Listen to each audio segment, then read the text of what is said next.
Good morning, everyone. This is what happens when you play race-based politics 24/7 in the press. This is what happens when you load the sports section with political bias and say everybody's racist all the time, no matter what they're doing. People were trying to help here, regardless of it being kind of ill-advised, but they were trying to help.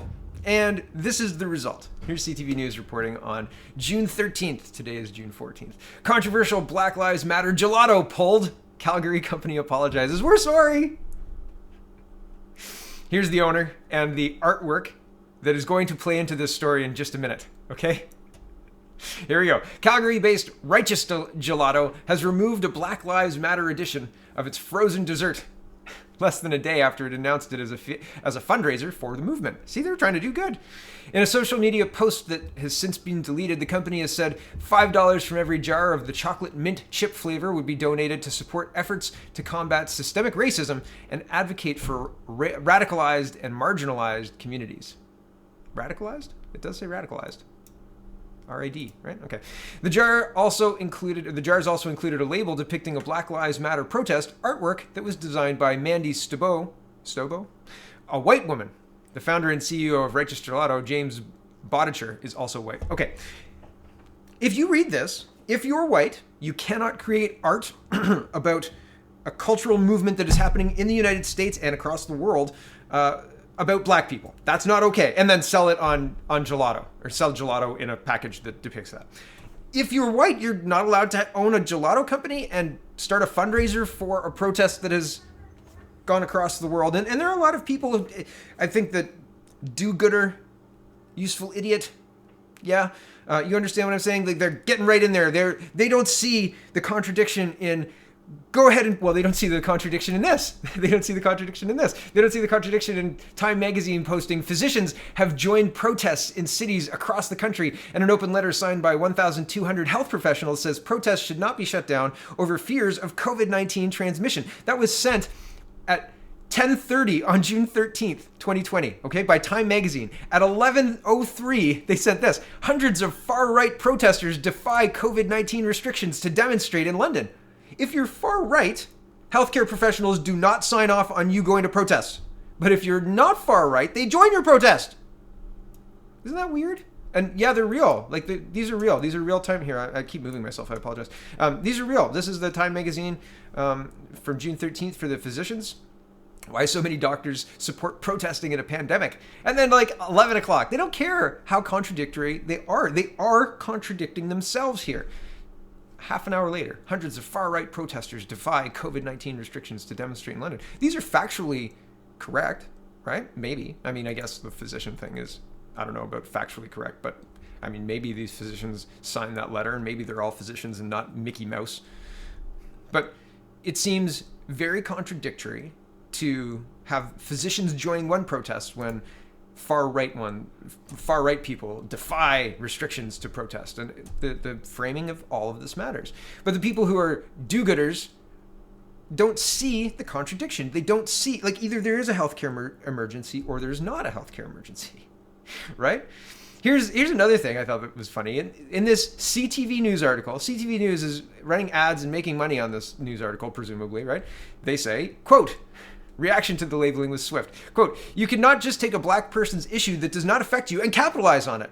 Have you seen the news? Said Andorra Nofor? Sorry if I've got that wrong. An activist with Black Lives Matter in Calgary. Quote, this is part of our oppression. Why would you put on a tasty treat, a picture of someone saying, I can't breathe, Black Lives Matter, and showing people looking sad and oppressed, said Shauna Porter, founder of Unity Black People allyship movement. Anything with allyship, you know you're talking to somebody who's completely turned. They believe, they've drunk the Kool-Aid, they believe the whole thing. So, do you know what amount, moving on, the contradictoriness of all this, the inciting of the do-gooders wanting to do good and make gelato tasty treats that have sad people on them, art by white people, owned by white companies, you know? How dare you? Greta Eyes. From all of that, it's still racially charged. They're still running these articles to amp it up, right? It's not like the Black Lives Matter person said, I understand they were trying to do good. I understand, their hearts were in the right place. Thanks for the gesture, right? It's not like they did that. They didn't. They said, why would you do that? Why would you be so mean? Why would you be so insensitive? Right? Weird. So the news isn't helping is my point. The tasty gelatos aren't helping. So maybe we should go back to a world where rule of law is paramount and the race thing is secondary, but I don't think that's happening anytime soon. Do you know what a struggle session is? I'm going to tell you what a struggle session is, and then I'm going to tell you about a struggle session that happened in Canada. To Miss Brenda Lucki, the struggle session was run by Bill Blair. And it's the next article right after this. Here's Wikipedia. A struggle session. A struggle session was a form of public humiliation and torture that was used by the Communist Party of China at various times in the Mao era, particularly years immediately before and after the establishment of the People's Republic of China and during the Cultural Revolution. The aim of the struggle session was to shape public opinion and humiliate, persecute, or execute political rivals and those they deemed class enemies. In general, the victim of the struggle session was forced to admit various crimes before a crowd of people who would verbally and physically abuse the victim until he or she confessed. Okay, so modern day struggle sessions aren't abusing the person until they confess. It's just getting your boss to come in and make sure that you definitely agree publicly that there is systemic racism in your department, in your thing that you run. You have overseen systemic racism your whole career, Brenda, and the mob of Twitter and the mob of the comments section is going to make sure that you understand that. And until you understand that, we're not moving on. There's been a week of struggle sessions. The commissioner of the RCMP, Brenda Lucki, her assistant commissioner, and I can't remember his name right now, but it's in the article, both said systemic racism isn't happening here. Is there things we could do better? Yeah, sure. We'll have body cameras, blah, blah, blah, blah, blah. But systemic racism isn't really that's not the issue here. And until Bill Blair said, yes, it is. CBC is reporting, this is from June 13th. Public Safety Minister broached systemic racism with RCMP head before course reversal. Public Safety Minister Bill Blair spoke with RCMP Commissioner Brenda Lucki about systemic racism in Canada's federal police force one day after she struggled to define the term and dodged questions about whether it exists within her organization, CBC News has learned. According to a government source, Blair spoke to Lucki on Thursday about her comments during a regularly scheduled meeting. Hold on a second. Blair, former Toronto police chief, acknowledged in a statement Wednesday that, quote, Indigenous people, Black Canadians, and other racialized people experience systemic racism and disparate outcomes, different outcomes, I guess, within the criminal justice system. The source told CBC that the discussion between Blair and Lucki sparked a conversation within the RCMP about language surrounding the topic. On Friday, Lucki released an updated statement saying she was aware that systemic racism was part of every institution, the RCMP included, and admitted she should have definitively acknowledged its existence within the RCMP's ranks. The commissioner's reversal followed a string of media interviews Wednesday in which she wrestled with the notion of systemic racism and whether it was ingrained in Canadian policing. Lucki told CBC's Rosemary Barton that she had heard about 15 or 20 definitions of the term and told the Globe and Mail that if it meant racism is entrenched in our policies and procedures, I would say that we don't have systemic racism. And quick aside, I did kind of a read through of the interview here a few days ago, and I said, yeah, she redefined what defunding police meant. She said that our policies don't really reflect that. We do lots of training on this, so it's interesting to see a struggle session works, and the modern day struggle session works even better than the other one. You don't even have to insult them. You just say, oh, you're wrong, and this mob of people is going to tell you you're wrong. Back to this. A spokesperson from the RCMP said Lucki made the decision to issue a new statement after realizing during the interviews and hearing feedback afterwards that she should have been more explicit in her response. The spokesperson said an internal memo expressing those beliefs was circulated to all RCMP members before a public statement was released. Lucki's initial comments came 2 days after Curtis Zablocki, Deputy Commissioner of the Alberta RCMP, denied that racism was a deep-seated problem in the national police force. Zablocki also walked back his comments Friday, apologizing for his remarks and acknowledging that recent conversations had challenged his perceptions and made it clear that systemic racism does exist in the RCMP. The funny thing, and I'm going to get to the article in just a minute, the funny thing that I found about this is that they can't define it still. Like Blocky and Lucki, or Zablocki and Lucki, they still can't define it. They're just like, oh yeah, it totally exists now. Yep, I missed it before, but it became crystal clear now. It's so disingenuous, right? Like, at what point do they say, listen, Brenda, if you don't say that there's systemic racism, you remember what happened to Jody Wilson-Raybould? Remember how she was the Attorney General and now she's not? Yeah? Okay, so, yeah, right. And same with Zablocki, right? Like, at what point do you just say, okay, yep, definitely systemic racism. We're all awful racists. Because at some point, like, you have to stand up for your officers. If you're the police chief, you have to stand up for your officers. If you believe your officers to be racist, then you have failed as a police chief, right? Saying that the officers are racist means that you have hired racist officers, right? You have done a bad job at hiring these people who are supposed to be impartially applying the law. So what she's saying is we failed, right? And do I think that that's necessarily true? No, I've told you that there's been decades of work done by police forces. Does it get everybody? No. Does it stop power tripping? No, because as people get older and more comfortable in their job, blah, blah, blah, people are human and power corrupts. And there's not a lot we can do about that. Police officers are necessary, despite what people are claiming these days. Let's get rid of police. I mean, come on, really?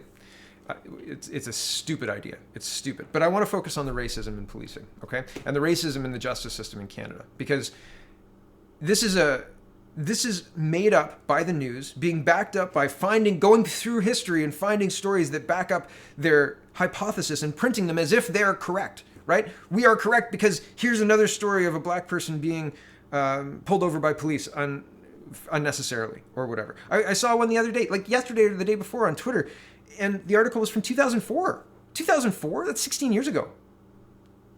We have a systemic racism problem, and you have to go back 16 years to find an example? Like, look, we're totally racist. We've been racist forever. No, it doesn't hold water. Here's CTV News yesterday, or no, not yesterday, 1 hour ago. On police reform, AFN chief says systemic racism needs systemic change. And I responded because I read the UC Berkeley letter, and the male thing really resonated with me. And I thought, I wonder what, like, is it 50-50 exactly? Do we have 50% women and 50% men in prisons? Do we have a justice system that is unbelievably biased against men? Is the justice system that those male white supremacists run unbelievably biased against white men? Or just men in general? They hate men? Yeah, it looks like it. Here's my response to this. Is our system anti-male? CTV, is there rampant bias against men in our justice system? What is the rate of incarcerations across all races between men and women? Are you focusing on racism but missing the systemic discrimination against men? Strange that a system run by white supremacists focuses so much on locking up men. Are females who hate men running our justice system, or is there something else going on? What is the rate of Asian or Jewish incarcerations? White supremacy? Are you sure? And I said fake news is divisive. Okay, so here's an article, and then I'm going to show you. I'll show you right now, it doesn't matter. Here is the World Prison Brief data, okay? In Canada, this is the Canadian page, and you can see in the URL, but the URL is in the description. So, and it says female prisoners, percentage of prison population that is female, 5.6% in 2014. Do you think it's come up by like 45% in the last couple of years? The answer is no. Like, the answer is absolutely not. We have 95% incarceration of men in Canada. I can't believe that a system that is being accused of being patriarchal system, meaning men, and a white supremacist system would lock up 95% men. And like 56% of them are white, right? And only 7% are black, 5% Asian, 24% First Nations, Indigenous. So that's notable, but is that because the population? Well, here's the Wikipedia article. It says Indigenous people are vastly overrepresented in the Canadian prison system in 2017-18, making up 24% of the offender population compared to 4.9% of the total population. So they're saying that 4.9% of the total population and then 24% of the offender population. Now that's a number. I don't know what that number is, but it's less than you think it is. It's less than you think it is. And so I find it interesting that they're speculating it's racism when we have these other numbers, right? Compared to 4.9% of the total population. Whites were 56.3% of the population, prison population. Blacks, 7.3%. Asians at 5.5% were vastly underrepresented compared to their share of population at 17.7%. Okay, so if 4.9% of the population can make up 24% of the population, 4.9% of the general population make up 24% of the prison population, and the female to male ratio is almost bang on 50% in Canada. How do you explain that? Right? Like if there are equal females and males, and males are running a patriarchal white supremacy system in Canada, and 50% of people are female, then how is it that 95% of the people locked up are male? Could it be that that's the percentage of people who are actually just breaking the laws? Could it be that the people who are breaking the laws are represented just as much as they should be represented, depending on their involvement in law-breaking activities? Could that be true? Could the system not be racist? Could it just be that there are more instances of certain populations breaking the law? Is that racism? Is it responsible for CTV News to come to the conclusion that the systemic racism is the problem? And the reasoning, the logic in this last piece that I'm going to go through here is just flawed beyond belief. They end with the militarization and use of force of police needs to come to an end. But they're different things. Use of force and militarization of police are different things. Use of force is putting hands on people when necessary, and militarization of police is like having Humvees and tanks and certain like things that would be shipped usually to the Middle East being supplied to local police departments. That is happening across the United States. I don't have the stats for that in Canada, but I can't see that as being the major driver of this incident. This is like it just doesn't make any sense to me. CTV News is reporting. And this is June 14th. Today is the 14th. I already said that. Systemic racism needs systemic change, says AFN National Chief on Policing in Canada. The National Chief of the Assembly of First Nations says it's time politicians and policing authorities move beyond the questions of whether systemic racism exists in their institutions and start outlining concrete steps for police reform. In an interview on CTV News, Question Period airing Sunday, Chief Perry Belgrade says the debate needs to progress from its existence in the force to how change is implemented. He says any long-lasting transformation must come from the top and funnel down to individual ranks. Systemic racism needs systemic change, he said. Excessive use of force is clear. It's there. We've got to work together to fix it. That's what we've got to put our energies and focus our attention on going forward. I don't know what backs this up, right? I don't know what backs up systemic racism equals use of force. I don't know what backs up. Maybe they're saying more Indigenous people are injured by police, but I'd love to see stats on that. Like, where's the use of force stuff coming from? How many people are injured regularly in RCMP custody or police custody generally? Like, the stats just don't make up. The story is meant to pull at your emotions, but the stats don't back up what they're saying, nor their conclusions. Okay, back to this. This comes after a week of conflicting statements from high-level RCMP officers and politicians about systemic racism in the National Policing Service and elsewhere. Early in the week, Alberta RCMP Deputy Commissioner Curtis Zablocki said he didn't believe systemic racism existed in Canadian policing. That was followed by comments from National Commissioner Brenda Lucki, who said she struggles with the term after hearing a number of different definitions. Both people started out protecting their officers. Both people said, we didn't hire racist people. It's not racism. And I don't know that they said it's something else. I'm sure they said, oh yeah, we could do better. They gave platitudes to it. They redefined terms, but they both defended their officers. We didn't hire racists. Our officers aren't racists, right? They're not admitting their own fault. They're not admitting their officers are at fault either. And I think that that's appropriate. If your boss sells you out, if your boss says, oh yeah, they're totally racist, are you going to work for them? Come on, right? Like, no. And this is a struggle session that I don't think these people changed their mind willingly. I think that it took a week of everybody saying, oh, you're really going there? And I mean, in disingenuously framing questions, leading questions, all sorts of stuff that are not borne out, just like this article, not borne out in the data. It's frustrating because when the commissioner of the RCMP says that, when the assistant commissioner says that, oh yeah, we were totally wrong, there's racism now, it gives credibility. And this is communist tactics. Okay? This is straight out of Mao's playbook. This is a modern version of that. Okay? They didn't have the internet back then. They couldn't get mobs. They didn't have bots. They do now. okay? And this is a lot easier to get people to comply because, I mean, look at the gelato, right? Like, all you have to do is run a bunch of ads and white people are going to turn their business to fundraising. They're going to try and help. And not just white people, anybody, everybody, because we're Canadians, right? These guys are white, but how dare they be white and have their business draw a Black Lives Matter thing, right? Why does it need to be so racially divisive? Why does it have to be written that way? Why did the person who was asked about it immediately, or why did the newspaper focus on the negative instead of saying their heart was in the right place? Because their heart was in the right place. Back to this. Prime Minister Justin Trudeau responded to Brenda Lucki and her struggles with seeing racism in the RCMP, saying he is certain of its presence in, quote, all institutions in Canada. He knows, Justin Trudeau knows that all of your police are racist. Every single one. And you know, every other institution in Canada is racist too, according to the Prime Minister. You're all racist, Canada. You racists, including the RCMP, but acknowledged many were coming to terms with that concept this week. Oh, we're coming to terms with our racist selves. Just wait until we really come to terms with it.